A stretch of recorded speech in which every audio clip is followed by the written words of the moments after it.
What's up? What's up? What's up? I hope that everyone is doing well. Man, this thing is all janky right now. Hold on a second.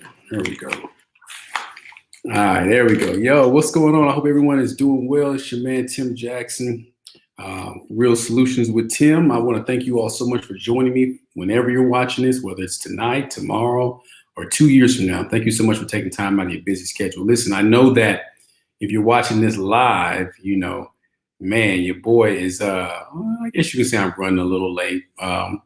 But everything is good to go. I actually had business has been booming for me ever since I started working for myself again and opened up my own brokerage again.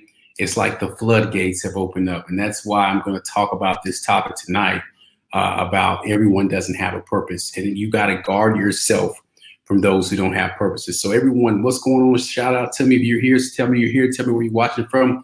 As always, we're going to hear a brief word from our sponsor. We're going to get started. I'm not going to keep you all night. It's late.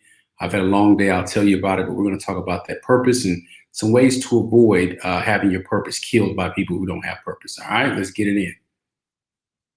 Support a nonprofit that is making moves. Real Youth Mentoring is a nonprofit organization that provides support to young men across the United States, teaching them to be better scholars, better leaders, and productive members of their community. Through service, scholarship, and engagement, we address the systemic issues that often plague low-income communities while providing solutions rooted in economics and accountability. Visit our website, www.realyouthmentoring.org, to learn how you can join and learn ways that you can provide support. The change we need is here, and the change we need is now. Become a member and a supporter today.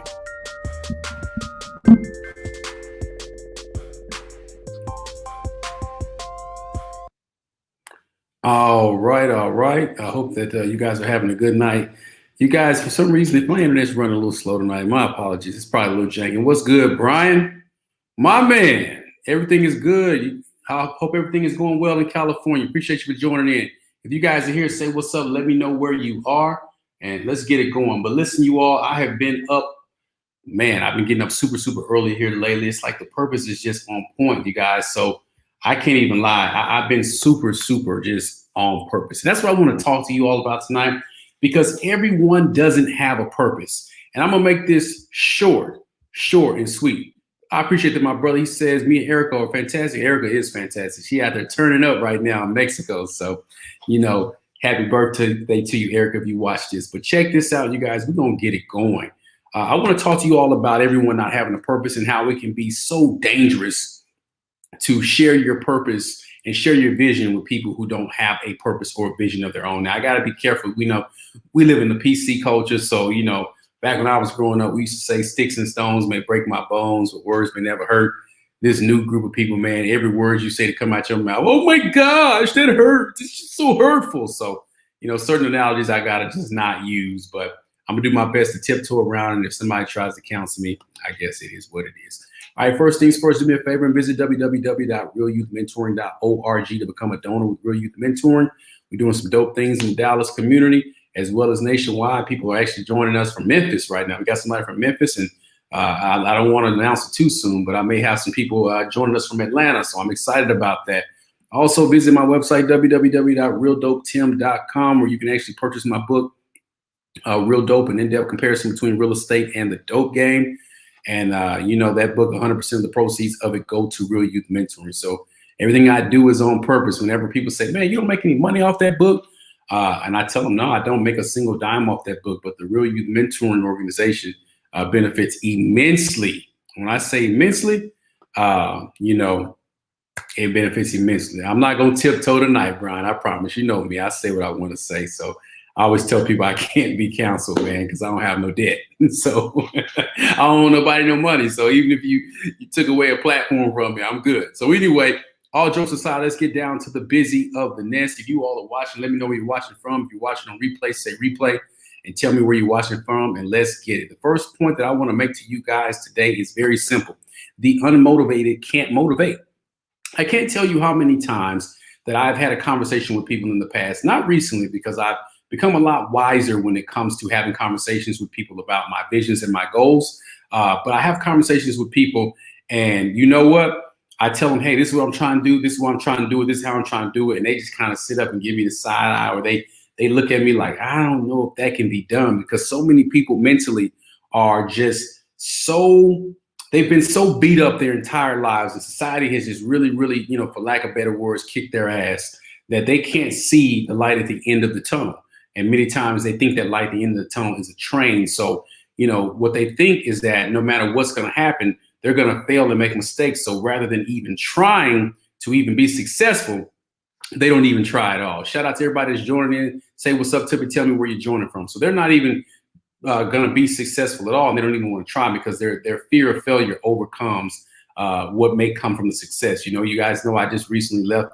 I've been a real estate broker for over a decade, but for a short period of time, I joined a bigger company with the intentions of leveraging the bigger company's name, and it didn't really work out the way I thought it was. A lot of people are asking me, Tim, why would you do that? I mean, Tim Jackson Realty is a decent brand, or a good brand, and people around the city know you, and you're doing pretty good things. You don't necessarily need the leverage.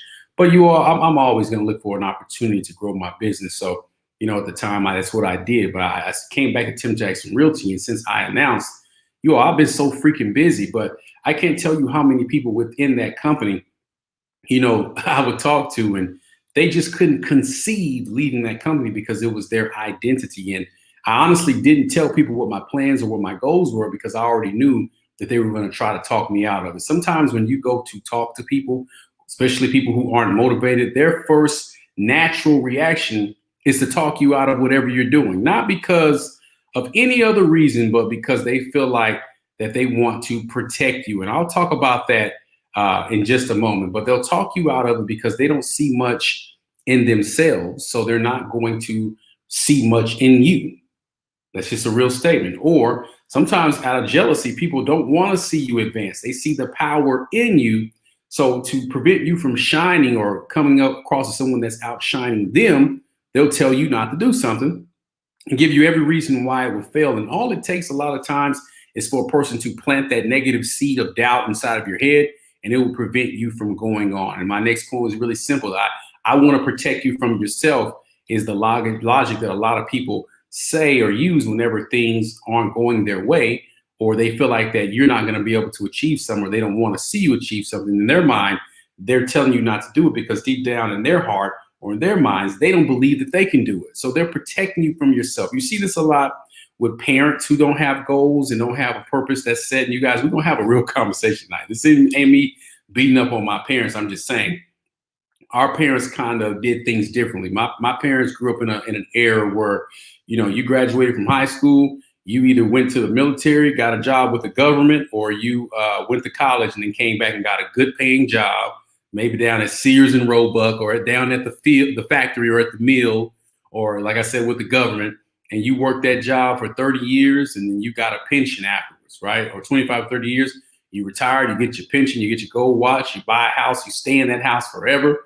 And that's the definition of being stable. You provide for your family, and that's it. So many times when we start telling them our goals and our dreams that align more with the thought process of our generation, many times a lot of our parents would talk us out of it, or would tell us that it couldn't be done. Okay. Anyone who had that happen, this isn't a beat up on my parents, but I want you to type me in the comments, because, there were times where I shared things with my parents that it just didn't make sense to them. Right. Because their idea or their paradigm of success was not what our idea and our paradigm of success is, or was, I guess, or should I say is. And, just taking the risk that we take, our parents didn't have access to the internet. They didn't have access to social media. They didn't have access to a lot of the technology that we have. I mean, think about it, you guys. Our parents didn't have cell phones. We didn't even have cell phones. Cell phones didn't really become accessible to the general public until the late 90s. And even then, I remember I was when I was a junior in high school around, in late 90s, I'll say 98, 99, whenever that was, like, people didn't have cell phones really. Everyone, every now and then somebody may have had that prepaid joint, the little Nokia phone with the snake game on it. Y'all remember that? That became popular like 99, really the turn of the century. You remember Y2K? Y'all tell me if y'all remember all this stuff, right? But for the most, when I say Y2K, yeah, I'm talking about the year. But anyway, not B2K, for all y'all people out there that's some B2K fans, Y2K. Remember, people thought the world was coming to an end then. So, around 2000, when we started seeing, the cell phones became popular. But I remember I had a pager my junior year, right? Like that was what you had, and people who had cell phones were either had money or they, the people thought they were doing something illegal. Jimmy said Y2K. You remember that, Jimmy? They said the computers are going to crash. People were going rushing to the store, buying up all the water and buying up all the generators. And everybody thought everything was just going to come to an end and nothing happened, right? Typically, that's how it works. But if you guys remember back in those times, like that's when we just got access to cell phones. There are kids, our children will be the first generation in a long time that has never used a payphone. Think about that. Like my son wouldn't know how to use a payphone or a rotary phone or even that little spinning phone, right? So thinking that in contrast to our parents, they didn't have the access that we have. Literally everything that we want is at our fingertips here on our phone. We can Google anything, and because things are so accessible to us, we tend to kind of put off our purpose because it's just too accessible. Shout out to everybody that's joining. Type what's up. Let me know where you at and where you watching it from, and let's get this thing popping, right? So the I want to protect you mentality has overcome a lot of people whenever you go to them to talk to them about your goals and your visions. I know people who will say, I don't see how you did that. I don't see how that took place. Like, how could you stay in the military for 20 years? Man, that's a long time. How can you do that? But when you look back, like that time goes by really fast, and many people put off their purpose and their promise and what's instilled inside of them until another day, and another day never comes. And then they look up and they're in their 40s and their 50s, and they realize, or they start to feel and believe that they've wasted this time. Okay. And I always use the analogy, when you're 20, you care what everyone thinks. When you're 40, you don't give a damn what anybody thinks. And then when you turn 60, you realize that nobody was thinking about you at all. All right. What's good, Jaleesa? Jaleesa, click on that link at the very top of the post, and so that we can see your name. She says, in my bed with a bonnet looking like my granny. Mr. Sherman, what's good, man? D-Town, what part of Dallas you in? East, north, south, the Grove? Let me know where you at. Greetings from Memphis, Tennessee. What's good? I love Memphis. I love Memphis. I ain't gonna even lie. I got stories in Memphis. But let's continue to talk about this, you all. So many people try to protect you from yourself, but in the process, they're actually preventing you from rising. And let's talk about some of the advice that you should start to pursue. Whenever you find yourself starting to follow your purpose, you need to be extremely, and I mean extremely careful. What's good, Brandon? With asking the wrong people for advice. Funny story happened the other day. I was coming home. Man, yesterday was so busy, and I was coming home so I could go pick up my son from the bus stop. He's back in school. He's not virtual anymore, and this is his first day going back to school. So I had to be back here in time in order to go meet him to pick him up, from the school that's close to our home. So something told me, you know what, man, just go by the house and check the mail before you go pick him up. And as I went to go check the mail, I saw, a good friend of mine who actually lives in the neighborhood, who is my attorney, riding his bike down the street. And he and I chop it up all the time, and so, we ride. I have never rode bikes with him, but I'll see him and his son riding bikes, and then me and my family go ride our bikes and stuff. So I happened to catch him riding by my house, and I pulled over and we start chopping it up, right? And so we were just talking about various topics, you guys. But one thing that we talked about was the importance of sound advice. So many of us ask the wrong people for the wrong advice. And I learned probably 6 years ago, I would say, when I met this attorney, because he's just a wise dude, like for his age. This dude is just super wise, and he's very, very strategic in his approach to life. And what I learned from him is the importance of seeking wise counsel. See, a lot of times when we get ready to do something big, we call the wrong people. You'll call that favorite cousin or that aunt. And there's nothing wrong with calling those people, especially if you need somebody to give you a kick in the pants to motivate you. But oftentimes we call these people because they're the only people that we know that we trust with this information. But what I've learned over the years is, before I even think about calling them to ask for their advice, I call a professional and either pay for their advice or offer to pay for their advice so I can find out what's the best way to implement what it is that I'm looking to do. A lot of times it's an attorney. You guys, you can call an attorney that specializes in something. And honestly, on that first call, they'll give you a lot of times what you need to know. If you want to go deeper in detail about specifics and contracts, they may say, hey, it'll cost you $100, $200, but pay it. That's the best $100, $200 you will ever spend, because what they're going to do is they're going to circumvent the unknown and tell you exactly what you need to do. But oftentimes we'll go ask our cousin who's never sold a house in a day in his life or her life, about real estate, or we'll ask our friend about the insurance business and they're not in insurance. We'll ask, somebody that we care about and we love about starting a business or doing something that's going to really take us from one level to the next. And they'll probably give you motivation if you go to the right person, but they won't give you strategy. All right. Type that in the comments in bold letters with an exclamation point. Strategy. You have to be strategic when you're doing things to advance your life and to take steps so that you can get to that next level. And while I love my mother to death. I love my sister to death. My sister is a little bit different. We all have that family member, that close friend that when we're getting ready to jump off the edge or we're getting ready to dive into something, we'll call them and just say, hey, give me some conventional wisdom. But after you call them, you need to call that professional. A lot of times I'll talk to my sister about some things, or I like to call my grandfather who's done it all and just say, you know what, I'm not going to tell him specifically what I want to do, but I'll say, Grandpa, there's something I really want to pursue that I feel like is going to take me to the next level. What advice would you give a person like that without giving him any details? Because I know he's going to give me motivation just like my sister would. But when I omit the actual thing that I want to do, it relieves or removes the option of him to be biased, if that makes any sense, towards what I'm looking to do. Does that make sense? Brian says, I made that mistake. Asking my parents and friends for advice was the wrong move. They used to talk me out of things. Everyone has made that mistake. Mr. Sherman, a red light district, bro, near Urban area. I know exactly where that is, my man.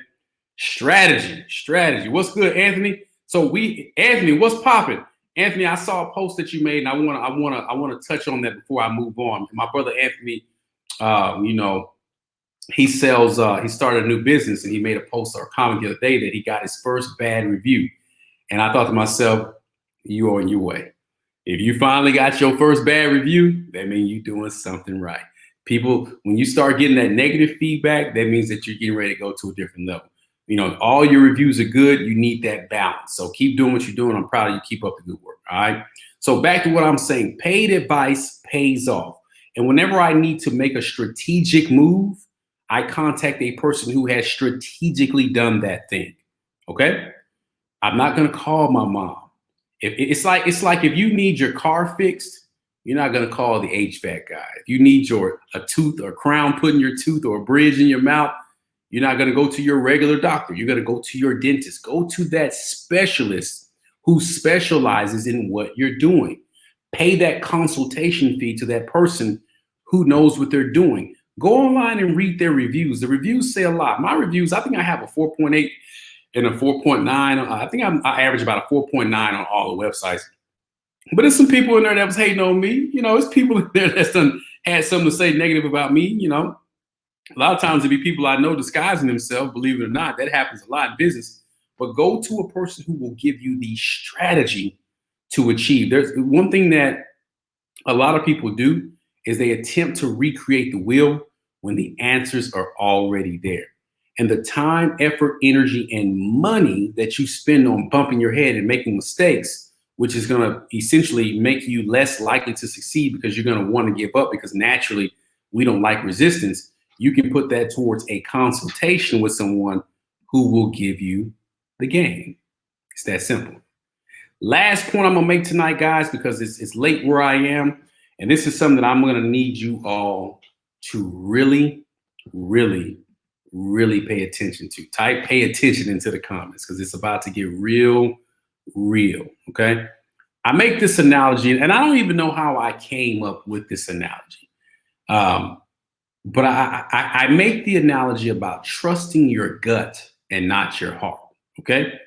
When you think about just the anatomy of your body, The anatomy of your body. What's good? I appreciate you, Chandra. Let's hit. We finna hit it. All right, y'all. Pay attention. When you think about the anatomy of your body, your heart is gonna pump out blood, but the heart will attack you. That's why we have heart attacks. When you think about your guts, the guts filter out the shit. Okay? So if there's something in your body that just ain't working right, even if you're eating or something's not right, your guts are going to filter it out and push it through. And it's going to, what's up, Charles? It's going to literally keep the nutrients that you need, and it's going to filter out the shit. Or in this case, the bullshit. Trust your gut, not your heart. You have gone into so many situations where your gut was telling you something ain't right. Y'all hear me? You get that feeling, you get them bubble guts, something just ain't right. And I know that fear can often make you feel some kind of way, but there's a difference between having the fear of the unknown and the something just ain't right feeling. We've all been there. Say I've been there if you've been there. I have been there before. Every time I take on a client that I can just tell is going to be a pain in my ass, everything, and I mean every red sign that you can possibly think of presents itself from that first conversation. But what happens, what used to happen, what doesn't happen now, because I'm very selective with my clients. I don't sell everybody. I don't work with everybody anymore. I just don't. But back in the day, what I would do is I would say, okay, this person's trying to buy a $200,000 house. The commission on that deal is 3%. I'll get $6,000 if I close it. I'm going to spend about maybe $500 or $600 in gas going back and forth and my time, writing contracts. But, my total net worth on this deal after I do everything I need to do, and, it's going to be, an easy $5,400 that I'll net. You see what I'm saying? But what I don't factor in is the bullshit, you guys. And if though these words bother you guys, get over it. Right. But what I don't factor in is that extra stuff that comes with it. That these are the people that are calling me at 10 o'clock at night and then getting upset if I don't answer the phone or respond to a text message at 10 o'clock at night. These are the people who want to see houses at the last minute, the very last minute. And then if something doesn't go their way, they're upset, they're complaining. These are the people who are rushing me to do things, but when it's time to respond to a request, whether it's through the signatures or, whatever it is I need them to do from a professional standpoint to get their offer in, they take the longest time. They take forever. There's no urgency when it's time for us to win a bid or something. But then when we lose the bid, it's all on me.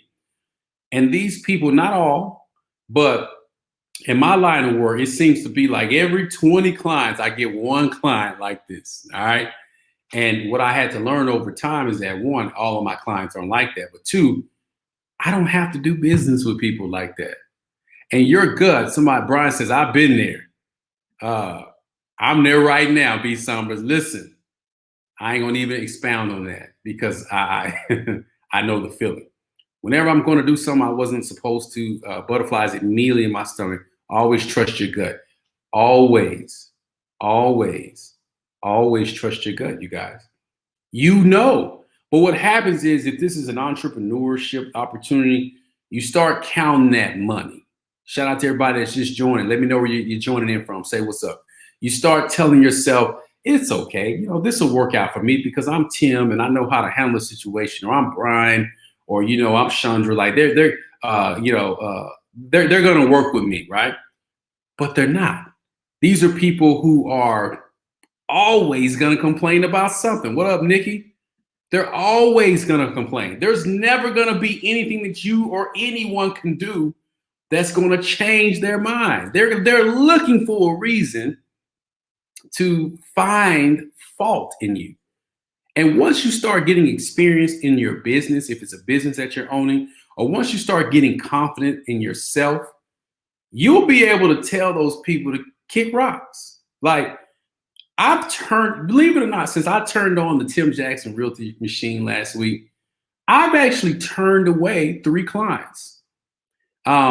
I've had people call me or inbox me to pick my brain and to get free information from me is what that essentially means. And most of the times, 9 times out of 10 in business, the people that call you for that have either already paid for or engaged someone that they're going to pay for those services. And they're just calling you to see if they're doing the right thing. I had a person call me the other day, and this is a person that I met a couple of months ago when I was selling another house, about last year, October. And they called me and was like, hey, my daughter's son's getting ready to buy a house. I need you to help them. They're relocating from Hawaii. Cool. They're in the military. I used to be in the military. I help with military relocations, yada, yada, yada. I ended up meeting with the father and the wife to show some housing. The wife is kind of giving me the side eye. I can tell you why I feel like it was that she probably want to work with me for obvious reasons. And then all of a sudden I get this random call like a couple of days later, like, oh, we've had change of heart. We're going to go a different direction. Cool. No problem. It's sales. So I get a call yesterday from the father, like, hey, my daughter, they're getting the runaround from their lender on this loan. Their agent is giving them the runaround. They're not winning these bids and they're having problems. And I said, let me stop you there. Based on what you're telling me that they're not winning bids and they have issues with the loan. That tells me that they have an agent. Do they have a real estate agent? He got the stuttering. And I was like, that's a yes or no question. Do they have a real estate agent? Yes or no? And he's like, yeah, they do. I said, well, I don't get into the business of advising people who are not my clients. The old Tim would have been like, well, let me tell you what you need to do because, this happens all the time. Not directly to them, but to the dad. Just go get him this tidbit of information. If it don't work out, give me a call. And I was just like, you had an opportunity to work with me. You chose someone else.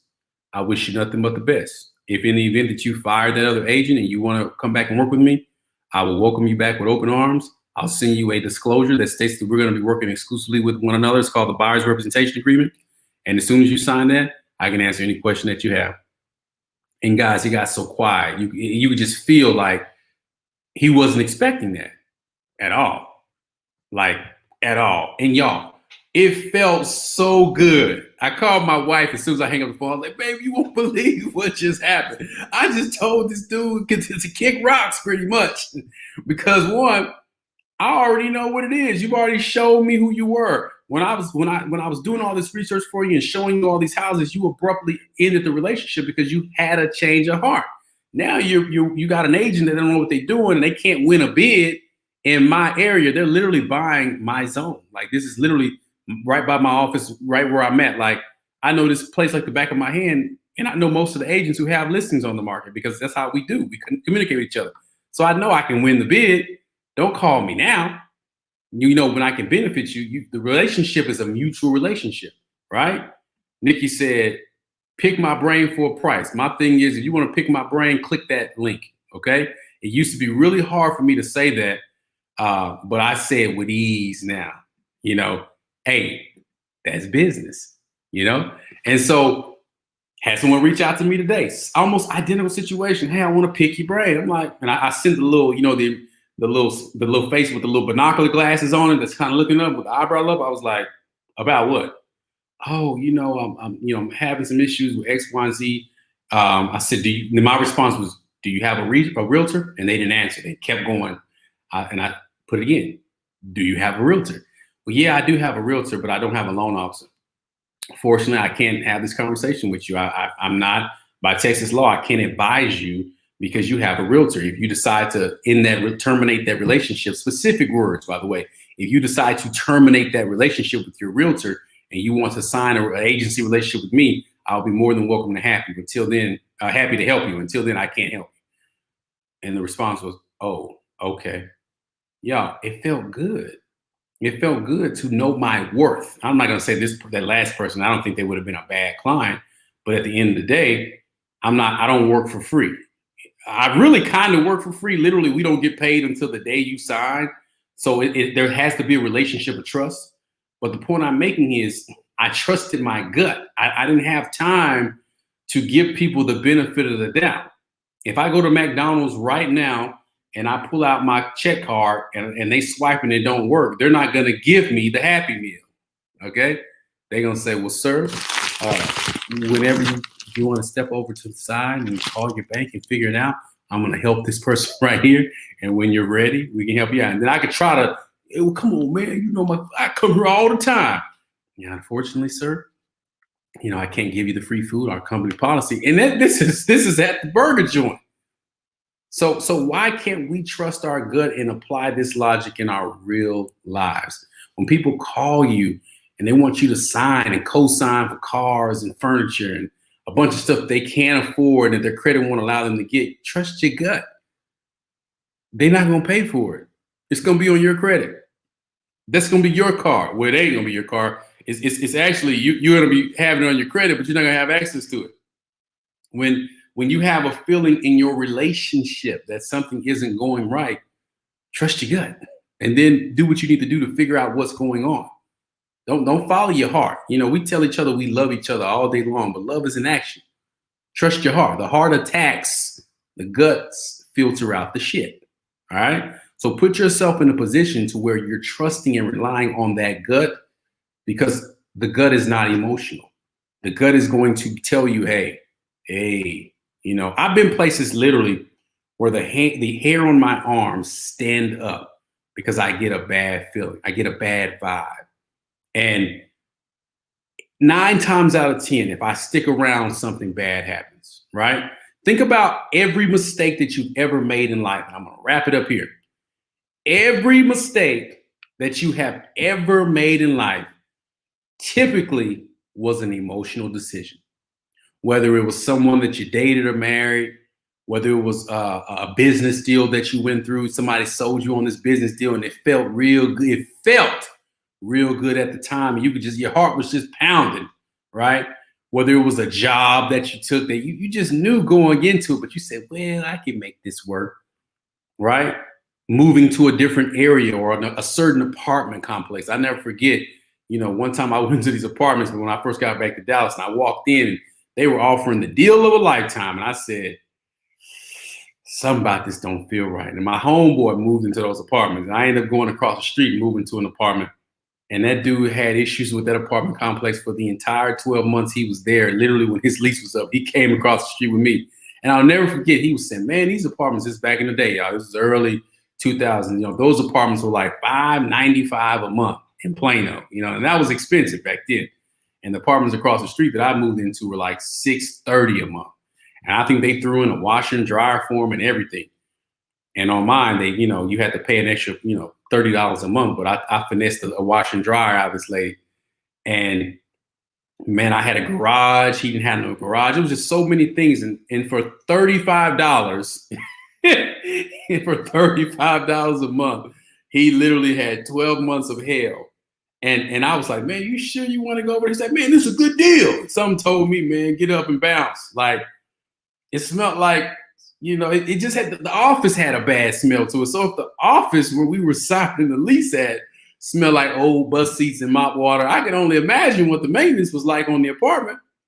I mean, it was common sense, but my gut told me, nah, man, get up out of here. Because I know, you know how you are. When things start going wrong, then you're going to be feeling some kind of way. Yes, the heart attacks. Sometimes you have to tell your heart, mind, and body what to do. It's called logic. You know, you can't make an emotional knee-jerk response to life. You have to think things out.